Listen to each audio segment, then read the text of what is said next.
स्वागत है आप सभी का हमारे channel SAP institute government exam channel पर। मेरा नाम है कीर्ति राघव और इस वीडियो में हम सी टेट के बारे में बात करेंगे। अब मेरी ये जो पीडीएफ है, ये जो मैंने आगे पीडीएफ आपकी चलाऊंगी, इसको काफ़ी बच्चों के माइंड में ये होगा कि ये 2024 का है, दिसंबर का है।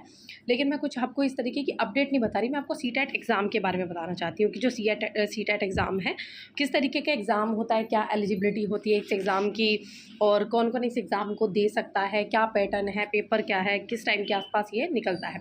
तो जिस तरीके से अभी फ़िलहाल ये न्यूज़ आ रही है, काफ़ी आपने वीडियोस देखी होंगी, काफ़ी थंबनेल्स होंगे जिसमें ये बोला जा रहा है कि सी टेट नोटिफिकेशन आउट जुलाई 2025।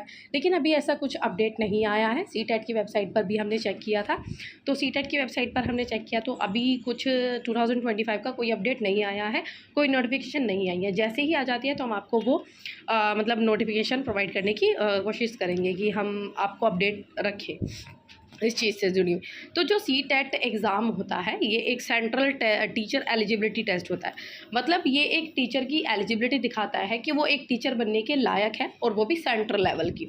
एक एस टेट होता है, एस टेट का मतलब होता है जैसे कि आप स्टेट के टीचर एलिजिबल बनने के लिए हैं, और सी टेट का मतलब होता है सेंट्रल के टीचर एलिजिबल बनने के लिए।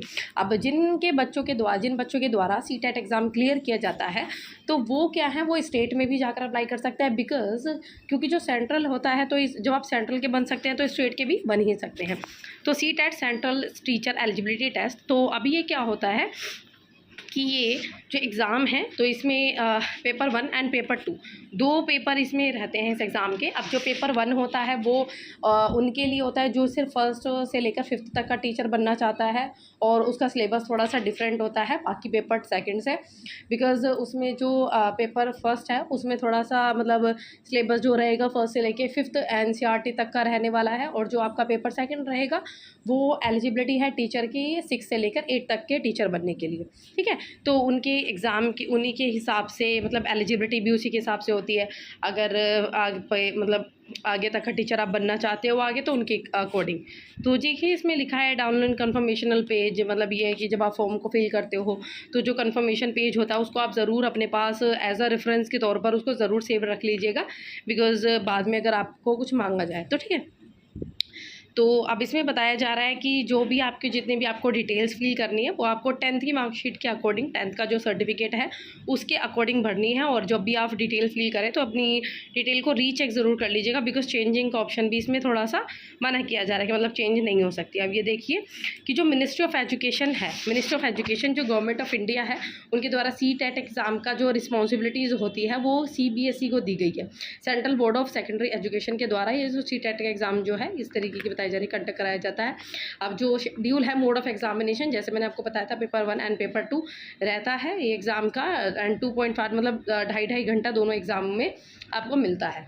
ठीक है, ज़रूरी नहीं है कि आपको दोनों ही पेपर देने हैं। देखिए अगर आप 8th तक का टीचर बनना चाहते हैं तो आपके लिए ज़रूरी है कि आप दोनों पेपर दें, लेकिन अगर आप चाहते हैं कि आप फर्स्ट से लेकर 5th तक का टीचर बने तो आप फिर उसके लिए आप मतलब वो एग्ज़ाम जो है पेपर 1 दे सकते हैं। ठीक है, और मैं आपको एलिजिबिलिटी भी आगे बताती हूँ, बिकॉज़ इसमें स्पेशली मेंशन नहीं की गई है कि एलिजिबिलिटी क्या है इस एग्ज़ाम पैटर्न की। कुछ ही लोगों के द्वारा ये इस तरीके का क्वेश्चन किया जा रहा था कि जो एलिजिबिलिटी है, अगर आपने कोई भी ग्रेजुएशन कर रही है तो भी आप सी टेट दे सकते हैं, पोस्ट ग्रेजुएशन कर रखे तो भी आप सी टेट दे सकते हैं। ऐसा कुछ नहीं है। मतलब आपने ना, जैसे कि अगर आप सी टेट का एग्ज़ाम देना चाहते हैं, ज़रूरी नहीं कि आपने BEd ही कर रखी हो। अगर आपने 2 साल का डिप्लोमा कोर्स भी कर रखा है DLED, तो आप तब भी दे सकते हैं। बिकॉज इसमें ये कहा जा रहा है कि अगर आप टीचर बनते हैं ना, तो आपका वो जो थोड़ा सा एजुकेशन, थोड़ी सी आपकी जो एलिजिबिलिटी है वो एज अ टीचिंग के टाइप का होनी चाहिए। मतलब बच्चों को किस तरीके से गाइड करना है, उस तरीके की नॉलेज जो है, उस तरीके का आपके पास कुछ ना कुछ जो रिक्वायरमेंट है, जो डिग्री वगैरह है, जो भी डिप्लोमा कोर्स है, उस तरीके का कोई भी आपने कुछ कोर्स ना ज़रूर किया होना चाहिए। कुछ इस तरीके से रिक्वायरमेंट रहती है। ठीक है, अब स्कैंड इमेज वगैरह इसमें बताए जा रहे हैं। Candidate are not required to send hard copy of ये सब देखिए एलिजिबिलिटी इसमें बताइए। और बाकी आप कंफर्म करने के लिए NCTE जो वेबसाइट है वहाँ पर भी आप एक बार चेक कर सकते हैं कि जो वेबसाइट की मतलब सी टेट को एग्ज़ाम देने की एलिजिबिलिटी क्या है।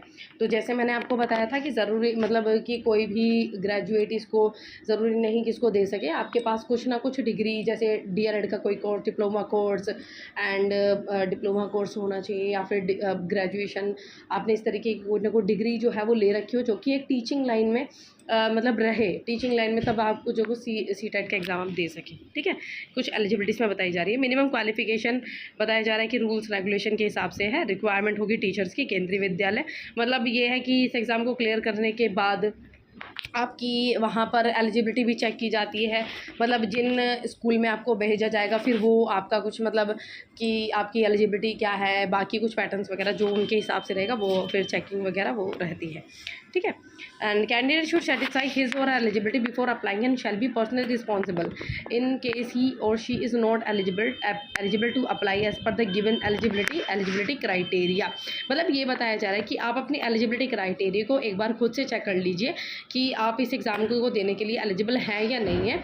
एंड 5% जो है इसमें क्वालिफाइंग मार्क्स में एजुकेशन क्वालिफिकेशन में रिलैक्सेशन बताई गई है रिजर्व सीट के लिए, जिसमें आ जाते हैं SC ST और OBC डिफरेंटली एबल। अब जिस तरीके से बताया जा रहा है कि आपकी जो ग्रेजुएशन में है इस एग्ज़ाम को देने के लिए आपके पास 50% आपने ग्रेजुएशन में ले रखा होना चाहिए, लेकिन 50% के साथ साथ जो बाकी जो अदर कैटेगरीज़ हैं SC ST और डिफरेंटली एबल्ड पीपल हैं उनको 45% भी रहेगा, तो वो इस एग्ज़ाम को दे सकते हैं। पेपर 1 आपको बताया मैंने, पेपर 2 रहेगा। पेपर 1 जो आपका प्रीलिमिनरी स्टेज के अगर आप टीचर बनना चाहते हैं एंड 2.5 मतलब 2.5 घंटा इसमें मिलने वाला है आपको। एंड जो एक सिलेबस है वो कुछ इस तरीके से आपको इसमें रहने वाले हैं, जैसे 150 क्वेश्चन रहेंगे 150 मार्क्स के, और 2.5 आपको मतलब आवर मिलने वाला है। जैसे कि अब इसका क्या पैटर्न क्या क्या चीज़ें आने वाली है, जैसे चाइल्ड डेवलपमेंट एंड पेडोलॉजी जो ये रहेगा आपका, ये कंपलसरी सब्जेक्ट है। Mathematics and environmental studies, language 1 language 2 ये आपके कंपलसरी सब्जेक्ट हैं जो इस एग्ज़ाम में रहने वाले हैं। अभी मैं आपको बता देती हूँ कि इसमें कुछ एज ग्रुप के जो टीचिंग रहती है, learning relevant to age group of 6 से लेकर 11, मतलब इस एज ग्रुप तक के आपको टीचर स्टूडेंट्स हैंडल करने होंगे। एंड ये एज कुछ है इस तरीके से। ओके, तो फिर इसमें आपकी लैंग्वेजेस का भी है कि आप कोई भी 2 लैंग्वेजेस का बताया जा रहा है कि आप चूज़ कर सकते हो। एंड जब आप इस एग्ज़ाम को दो तो आपके लिए बस 1st से लेके 5th तक की आपकी NCERT अच्छे से तैयार होनी चाहिए इस एग्ज़ाम के लिए। ठीक है, तो ये कुछ इन्वायरमेंटल सब्जेक्ट्स है, वही सब्जेक्ट्स हैं जो कि 1st से लेके 5th तक स्टूडेंट्स के सब्जेक्ट्स रहते हैं। दैन पेपर 2 जैसे आपको बताया था कि एलिमेंट्री स्टेज के अगर टीचर आप बनना चाहते हो तो उनका कुछ इस तरीके से पैटर्न है। जैसे चाइल्ड डेवलपमेंट एंड पेडोलॉजी है वो कि 30 MCQs रहेंगे 30 मार्क्स के। मैथमेटिक्स साइंस, अगर देखिए इसमें कुछ ऑप्शंस बताए गए हैं, अगर मैथ्स और साइंस के टीचर बनना चाहते हैं तो आप ये चूज़ कर सकते हो, और अगर आप SST सोशल स्टडीज़ के टीचर बनना चाहते हैं तो मतलब दोनों में से चॉइस, आप कुछ भी लेना चाहते हैं। दोनों के 60 क्वेश्चन रहेंगे, 60 मार्क्स के रहेंगे। And then language 1st and 2nd ये सब कंपलसरी है। एंड मतलब मोस्ट इंपॉर्टेंट थिंग, कोई नेगेटिव मार्किंग नहीं है। आपको ये जो एग्ज़ाम है क्वालिफाइंग नेचर का एग्ज़ाम है, आपको क्वालिफाइंग करना होगा। ठीक है, क्वालिफाइंग एग्ज़ाम है ये, आपको क्वालिफाइंग एग्ज़ाम करना होगा, क्वालिफाई करना होगा एग्ज़ाम में। इतने कुछ ज़्यादा इसमें कुछ इतना कंपटीशन वगैरह, मतलब कंपटीशन तो है बट इतना ज़्यादा नहीं है जैसे SSC वगैरह में रहता है इस तरीके से। एज ग्रुप 11 से लेके 14 तक के स्टूडेंट्स को आपको हैंडल करना होगा। लैंग्वेज है बाइलिंगुअल जो है रहने वाला है। एंड इसमें बताया जा रहा है कि क्वालिफाइंग मार्क्स देखिए, person who score 60% or more in TET exam will be consider as a TET pass, मतलब ये है। और ए मोस्ट इंपॉर्टेंट थिंग, मतलब इस एग्ज़ाम का मतलब इस एग्ज़ाम को क्लियर करने के बाद क्या हमें डायरेक्ट नौकरी लग जाएगी, मतलब ऐसा नहीं है। इस एग्ज़ाम क्लियर करने के बाद आप किसी प्राइवेट, अगर कहीं प्राइवेट स्कूल में एडमिशन मतलब चाहते हो वहाँ पर तो वहाँ भी जा सकते हो। गवर्नमेंट स्कूल में जाना चाहते हो तो वहाँ पे तो उनके द्वारा कुछ इंटरव्यूज़ वगैरह, एलिजिबिलिटी वगैरह, फिर उनके द्वारा आपकी चेकिंग की जाएगी एलिजिबिलिटी। और ये नहीं है कि मतलब इस एग्ज़ाम को अगर आपने दे दिया तो आप CTET मतलब ऐसा नहीं कहा जाता कि आपको 1 साल के अंदर अंदर नौकरी लगानी, 2 साल के अंदर अंदर, नहीं। ये पूरा लाइफ टाइम ये आपका रिजल्ट जो है टैट पास आपका रहने वाला है। ठीक है, अभी देखिए वैलिडिटी पीरियड CTET सर्टिफिकेट, जो CTET का सर्टिफिकेट जैसे मैंने अभी को बताया था कि जो CTET का सर्टिफिकेट है वो लाइफ टाइम के लिए रहेगा फॉर ऑल कैटेगरी, सभी कैटेगरीज के लाइफ टाइम तक रहने वाला है। ऐसा कुछ नहीं है कि ये एक्सपायर हो जाएगा, नौकरी नहीं मिली तो मतलब जॉब नहीं लगी तो मतलब टीचर नहीं बने, तो ऐसा कुछ नहीं है। ये लाइफ टाइम तक रहने वाला है अगर आपने एक बार CTET क्लियर कर लिया। अब ये देखो फीस का कुछ बता देती हूँ आपको, फीस की एलिजिबिलिटी क्या है। जनरल OBC NCL जो क्लासेस हैं उनके लिए पेपर 1 और पेपर 2 जो है कोई भी पेपर 1 और के पेपर 2 किसी एक पेपर का 1000 रुपीज़ फीस रहेगा, और अगर आप दोनों पेपर देना चाहें तो 1200 रुपये फ़ीस रहेगा। देन SC ST और डिफरेंटली पर्सन के लिए अगर दोनों में से कोई एक पेपर देना चाहे तो 500 और अगर दोनों देना चाहे तो 600। अभी मैं आपको ये भी चीज़ बता देती हूँ कि जो पेपर ज़रूरी नहीं है कि आपको पेपर फर्स्ट देना है तभी आप पेपर सेकंड दे सकते हो। अगर कोई कैंडिडेट है वो चाहता है कि मैं फर्स्ट से लेकर 5th तक का टीचर बनना नहीं चाहता, मैं 6 से लेकर 8 तक, तो वो पेपर सेकंड दे सकता है जिस तरीके से इसमें मेंशन किया गया है। ठीक है, एंड बाकी हाँ जी, और ये कुछ ये सिलेबस है कैंडिडेट्स के लिए कि जो क्या कि डिटेल्ड सिलेबस है ये अगर आप PDF चाहते हैं तो आप कमेंट में मेंशन कर दीजिएगा। आपको ये पूरा PDF मैं अपलोड कर दूंगी हमारे टेलीग्राम चैनल पर। SVP इंस्टीट्यूट हमारा टेलीग्राम चैनल है, उस पर मैं पूरा PDF अपलोड कर दूंगी। ये पूरा सिलेबस है कि पेपर 1 का क्या है, इससे बाहर कुछ नहीं आएगा, इसी के अंडर में आपका सब कुछ आने वाला है। ये सारी चीज़ें हैं जो आपको तैयार करनी होंगी। ठीक है, CTET एग्ज़ाम देने के लिए आप जा रहे हैं तो ये पेपर सेकंड है जिसका सिलेबस ये है। ठीक है, और बाकी अगर आप सही में इस एग्ज़ाम की प्रिपरेशन करना चाहते हैं तो कोई चैनल है जो इस एग्ज़ाम की तैयारी करा रहा है तो वहाँ से आप अपनी एग्ज़ाम की प्रिपरेशन थोड़ी बहुत कर सकते हैं। बाकी मैंने आपको बता दिया है कि आपको NCERTs पढ़नी है। जिस भी लेवल का आप एग्ज़ाम देना चाहते हैं आप NCERTs पढ़िए, एंड तब आपका बहुत अच्छे से मतलब माइंड भी क्लियर रहेगा और आप सर्टिफिकेट्स को भी देखिएगा। देन एक और चीज़ मैं आपको बताती हूँ, ये और मतलब ये आपका जो एग्ज़ाम पैटर्न है इसमें आप कुछ PWD कैंडिडेट्स हैं उसके बारे में हमने आपको बता दिया था। डिफरेंटली एबल पर्सन है, पर्सन विद बेंचमार्क डिसेबिलिटीज़, तो वो इस एग्ज़ाम को जैसे देना चाहते हैं तो ये सब चीज़ें इसमें बताई जा रही है। ये PWD कैंडिडेट्स है, कौन कौन से कैंडिडेट्स इसके लिए अप्लाई कर सकते हैं। पर्सनल डिटेल्स भी इसमें मेंशन की गई है, एंड मिनिमम एजुकेशन क्वालिफिकेशन भी बताई जा रही है इसमें। ये सब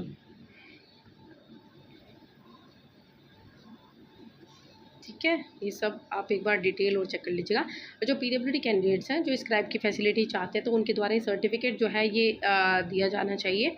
ये सर्टिफिकेट रहेगा आपका कि सर्टिफिकेट आपके द्वारा साइन करवाया जाना चाहिए किसी इंस्टीट्यूट के द्वारा, मतलब कोई हॉस्पिटल अथॉरिटीज़ के द्वारा, कि आप डिफरेंटली एबल हैं, आप लिखने में असमर्थ है, अगर आप स्क्राइब की फैसिलिटी चाहते हैं तो। और ये सर्टिफिकेट वो है जो अगर आप अपना खुद का स्क्राइब लेकर आना चाहते हैं तो। ठीक है, तो जब आप खुद का स्क्राइब लाते हैं तो आपको पता ही है कि आपकी जो उसकी जो एजुकेशन क्वालिफिकेशन आपके मतलब जो जिसका आप एग्ज़ाम देना चाहते हैं उस एजुकेशन क्वालिफिकेशन से कम होनी चाहिए। ठीक है, कोई और वो भी सेम एग्ज़ाम पैटर्न की तैयारी नहीं करता होना चाहिए। ठीक है, तो मैंने आपको CTET से जुड़ी हुई सारी जानकारी मैंने आपको इस वीडियो में दे दी है।